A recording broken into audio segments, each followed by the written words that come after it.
Hey, good morning and happy Tuesday in November on a rainy day here in New Orleans. This is Michael Williamson, CEO, United Way of Southeast Louisiana, and welcome to our November investors call. And this is our opportunity to do a few things. And during the month of November, it makes even more sense to say thank you and give thanks to all of our donors, advocates, and volunteers that make our work possible. So throughout today's call, we're going to share some of the great work that's being done on your behalf and with your support. And to get us kicked off, I'd like to turn it over to our chairman of our board, Mr. Bob Kimbrough. Thank you, Michael, and good morning, everybody. I'd like to echo Michael's comments about thanking everybody for your support. And as everybody knows, we're in the middle of our campaign, and you're going to hear in just a minute from Lee and Michelle about the campaign. But I want to take just a minute and thank our campaign chair, Roger Ogden, for his leadership. He and his cabinet are doing a marvelous job on the campaign this year. Raising money is the lifeblood of every organization such as ours, and it's critically important, particularly this time of the year, because we are at the start of our annual grant application process to start the next 3-year cycle. And so this will sort of set the stage for what we can do to hit our goal of poverty eradication. And so I'd like to thank those of you on the call that are currently participating in a campaign. Thank you for that. It's certainly, as I said, a critical importance to our organization and to yours, and so we can enable to make the grants that we need to make. But I'd like to speak just a minute to those who are not running a campaign and ask that you consider that you do so. And perhaps if you know of an organization that's not running a campaign, that you reach out to them and encourage them to run a campaign, because our model right now is through the access to donors, which are your employees, and we need to have access to those donors in order to raise the funds necessary to achieve our goal. And so thanks once again to those of you who are running a campaign. If you're not running a campaign, please consider running one, and we're happy to sort of help you, walk you through that process.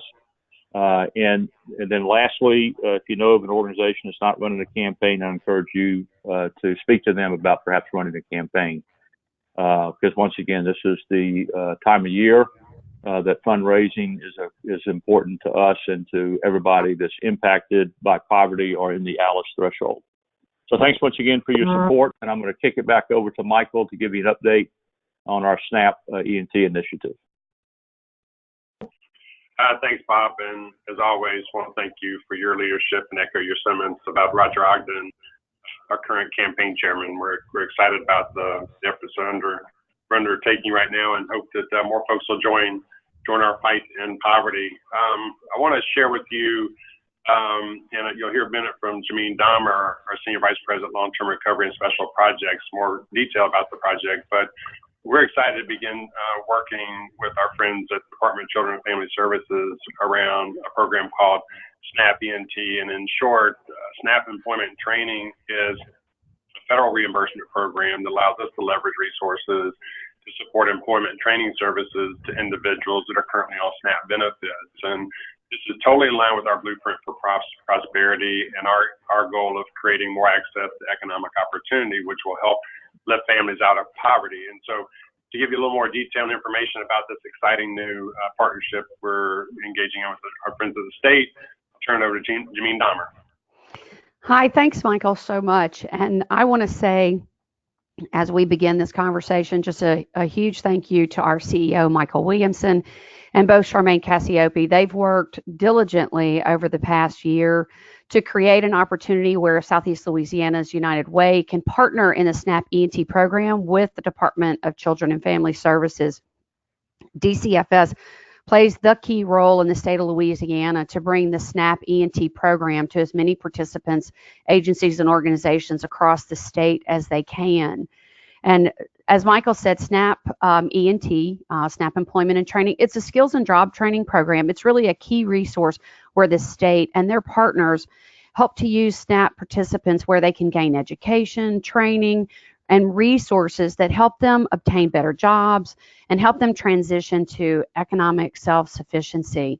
So DCFS has worked with the USDA to submit their state SNAP E&T plan, that's the federal government, to the federal government. And I'm really happy to announce that their plan, the state DCFS plan, has been approved. And what's even more exciting, through the diligent work of Michael and Charmaine, our United Way has been approved to serve as one of the contractors to work with DCFS on the SNAP E&T state program. So it's a very huge win for United Way, a huge win for the state, and an opportunity for us to partner with other organizations. We're going to endeavor to facilitate bringing partners to the table, agencies and organizations that we currently work with, and other organizations that we can identify in the future, and we will sign them up to participate as subcontractors with United Way. And then through the SNAP E&T reimbursement program, we'll try to help increase reimbursement funding, and that'll bring much needed capital to our partners and increase the capacity to grow these workforce development programs. Something really exciting that I want to talk about quickly is what's going to happen tomorrow, Wednesday, November 14th. From 1:30 to 2, we're going to be very honored to host DCFS Secretary Walters, DCFS Deputy Assistant Secretary Sammy Guillory, DCFS Director of Special Projects Marquita Judson, and the USD FNS Regional Director Bill Ludwig. They're going to be in our United Way offices from 1:30 to 2 tomorrow, and it's going to be an exciting time because during that time frame, our CEO, Michael Williamson, is going to host Secretary Walters and Director Bill Ludwig for a special edition of Mic'd Up.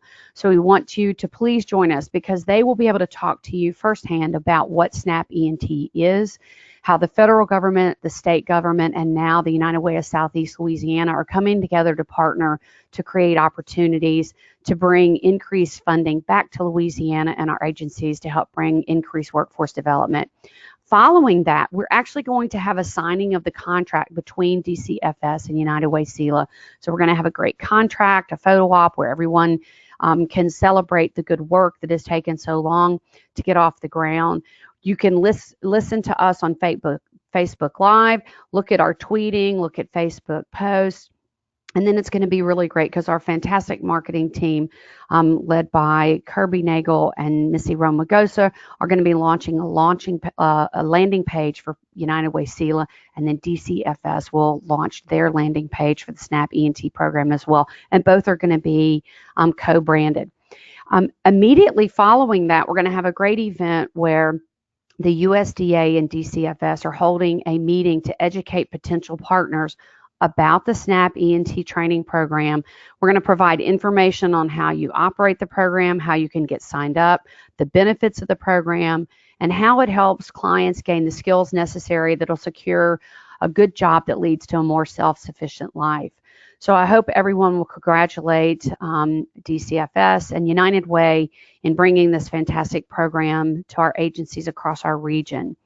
So as we celebrate, please keep us in your thoughts and join us on Facebook Live tomorrow. But I'm going to turn it over now to Lee and Michelle, who will give you a great update on our campaign. Thank you so much, Jameen.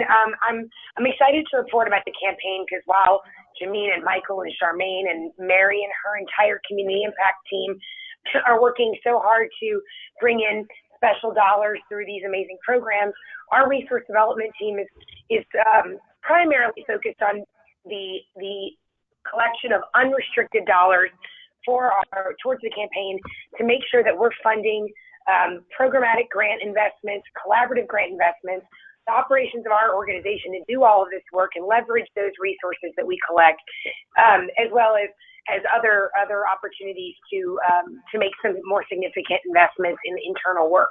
So it's so important that as Bob Kimbrough said, that more and more people get join our fight to eradicate poverty through giving, specifically in philanthropy. We had the great honor of honoring one very dedicated philanthropist, Mary Keller Zervagon, at our annual Tocqueville celebration on Thursday, November 1st. It was hosted by the Ritz-Carlton Hotel. They were so kind to have us. And not only were we able to honor Mary Zervagon and her family and the incredible support that she has given us, not only through philanthropy, but as an incredible advocate for our United Way and an advocate for those in need across the state. But we were able to honor all of our legislative champions at that event, and so many legislators and community partners that advance our public policy agenda to make sure that significant investments are being made to serve Alice, those individuals that are working very hard every day to make ends meet, and those living in poverty. So we're very fortunate that we're able to have everyone around the table in the room at the same time to not only celebrate the work that's been done, but to create a call to action to high wealth donors and legislators and more philanthropists to join in this fight. So we're very happy that event occurred under the leadership of Michelle Clark-Payne, who's actually still on her way here. There's a little bit of New Orleans traffic, and Michelle Dunnick on our team, as well as our entire staff of 45 people that chipped in to make the event such a success. We have another great event coming up, especially any of you on the call that are either young professionals or work with young professionals. It's our Young Leaders Movement monthly Lunch with a Leader. It's going to be December 5th, and we're happy to have WWL News anchor Sheba Turk that's going to join young leaders in our community to talk about the success that she's had in her career and why she believes so strongly in philanthropy. It's being hosted at WWL's offices, which is so generous of their organization, who not only run a United Way campaign, but are constantly supporting United Way through various efforts, including any time that there's any kind of word that needs to get out about the work of United Way. Todd Smith and his team are top-notch in supporting our work. I wanted to give a few shout outs to some other organizations that are constantly supporting our work and running amazing workplace campaigns across our region. First of all, Dr. John Crane, president of Southeastern Louisiana University, is helping run the United Way campaign among all Southeastern faculty and staff, including students. He hosted a lunch for departmental communicators to kick off the campaign, and those communicators among every department are out talking to their fellow employees and letting them know about the work of United Way and how it affects not only residents of Tangipahoa Parish, but also all individuals in our Southeast Louisiana region. So we're so thankful to Dr. Crane and his leadership at Southeastern. Chalmette Refining is constantly leading the charge of creating new fun ways to engage their employees and their vendors and friends in our work and in philanthropy. They hosted an amazing golf tournament this past weekend, that raised over $150,000 additional dollars for United Way through that singular event. We are so appreciative of Chalmette Refining and PBX for everything that they do for us. Also, Rain Carbon Loop LLC, Keystone Engineering, all based in St. Tammany Parish, are all in the process of wrapping up their campaigns on the North Shore. So not only do they give their support by giving through their employee giving campaigns, but they also give their time. These three organizations participated in the 3 STEM fests, which are Science, Technology, Engineering, and Math fests that we held in St. Tammany and Tangipahoa parishes. And the North Tangi event just wrapped up this last month, and we could not have done this work to introduce STEM to over 800 children on the North Shore without the support of Rain, Loop, Keystone Engineering, as well as our presenting sponsor, Shell. Lastly, I want to highlight the huge help of Phillips 66 Alliance Refining in Belle Chase, Louisiana, in Plaquemines Parish. They raised over $131,000 through their workplace campaign and through their corporate match. So we're very appreciative of Phillips 66. And while we're talking about very large dollars that are being raised right now, we want to stress that every single campaign, large and small, every donation is extremely valuable to us, and it helps us in our work to eradicate poverty. So once again, as Bob said, if you're currently not giving or your workplace is not supporting United Way, it's a really, really easy way to give back to your community and leverage those dollars. Just as a reminder, in 2016, every dollar that was given to United Way turned into $2.66 in impact in 2017. So I can't think of a better return on your investment than from $1 to $2.66. When you give to United Way, you're not only supporting program and collaborative grants, but you're also supporting internal initiatives, volunteerism, and public policy, all strategically focused on eradicating poverty. So I hope you will make sure you spread this message to others. You'll follow us on social media channels, And you'll make sure that you see all the people that we're trying to thank this month during our 30 days of thanks in November. We've got a lot of great highlights out on our social media platforms. And if there are other people that are unsung heroes, we want to hear their stories too. So thank you very, very much. And I'll pass it on to Mary Ambrose, our Chief Impact Officer. Thank you, Lee. Good morning, everyone. I'm really excited today to remind everyone that the 2019-2022, say that, 2022, that our program grant process is open. This is funding for 2019-2022, and it begins with the letter of intent. The letter of intent is a quick screening tool that we use, and it's 2 pages, and it's due November 19th.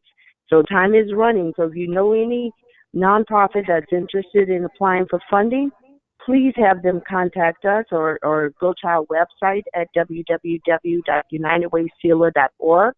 The application is on the website.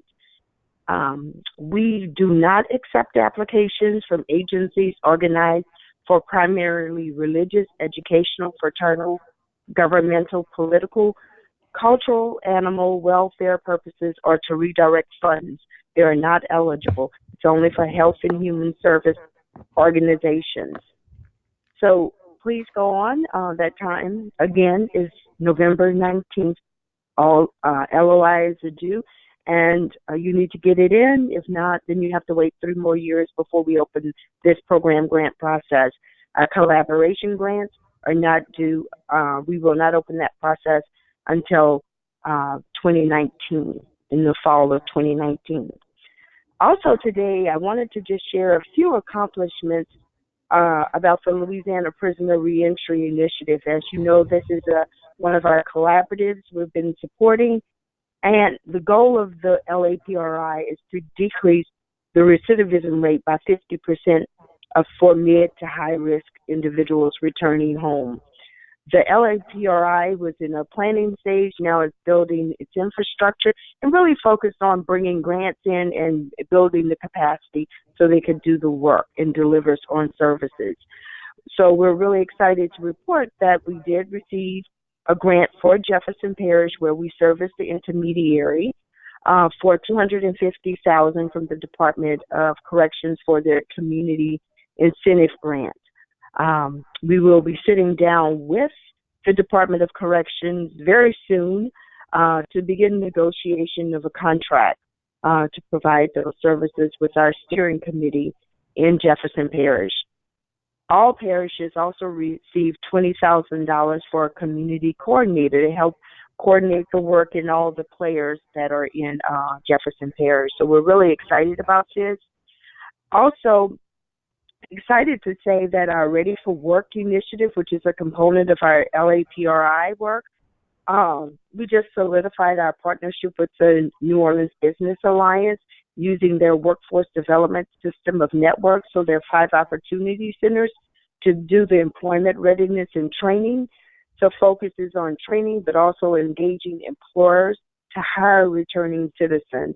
So we really need to recruit more employers to sit at the table and help encourage other employers to look at hiring returning citizens. Also, I'm excited to say that the Ready for Work initiative was included in the Department of Corrections grant to the U.S. Department of Justice.